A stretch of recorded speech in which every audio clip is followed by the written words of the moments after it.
తనుజ వచ్చిన వాళ్ళందరిని ఎవ్వరిని వదలదు అసలు. ఇంకా వాళ్ళని ఏదో ఒక హింట్స్ అడుగుతూనే ఉంటుంది. బయట ఎలా వెళ్తుంది, ఏమన్నా మార్చుకోవాలా, నా గేమ్ ఎలా ఉంది అనేసి అందరినీ ప్రతి ఒక్క కంటెస్టెంట్స్ని అడుగుతుంది.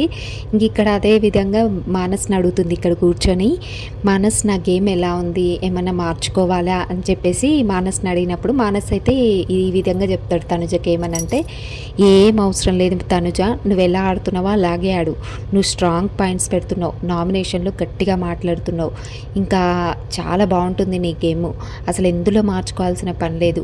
నిన్ను చూస్తుంటే ప్రతి ఒక్కరు చాలా హ్యాపీగా ఫీల్ అవుతున్నారు.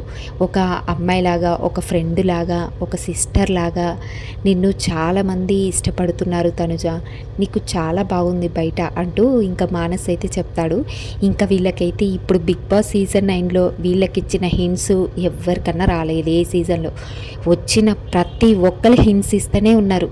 బయట జరిగిన విషయాలన్నీ ఫ్యామిలీ వచ్చినప్పుడు చెప్పిరు, ఫ్రెండ్స్ వచ్చినప్పుడు చెప్పిరు, వైల్డ్ కార్డ్స్ వచ్చినప్పుడు చెప్పిరు. వీళ్ళకైతే చాలా బెనిఫిట్స్ వచ్చినాయి. ఇంకా ఏ సీజన్లో ఇట్లయితే చెప్పలేదు బయట జరిగిన విషయాలు. ఈ సీజన్లో అయితే ఎక్కువ బయట జరిగే ఆల్ పాయింట్స్ అయితే చెప్తున్నారు, క్లియర్ కట్గా చెప్తున్నారు. ఇక్కడ మానస్ కూడా తనుజకి నువ్వేం మార్చుకోవాల్సిన అవసరం లేదని చెప్పిండు క్లారిటీగా. ఇంకేం మార్చుకుంటుంది ఆమె, ఆడినట్టే ఆడుతుంది, ఇంకా ఎప్పుడు ఆడినట్టే ఆడుతుంది. ఇక క్లియర్ కట్గా అట్లా చెప్పేస్తే ఎట్లా, ఇంకా వాళ్ళు ఆడేది ఇంకా చాలా రోజులు ఉంది, ఇంకా 2-3 వీక్స్ అన్న ఉంది కదా. ఇంకా అలా హింట్స్ ఇచ్చేస్తే ఇంకేం లాభం చెప్పండి. నాకైతే అదే అనిపించింది. ఇంకా వచ్చిన ప్రతి ఒక్కరు హింట్స్ ఇస్తున్నారు. అసలు మీకేమనిపించింది?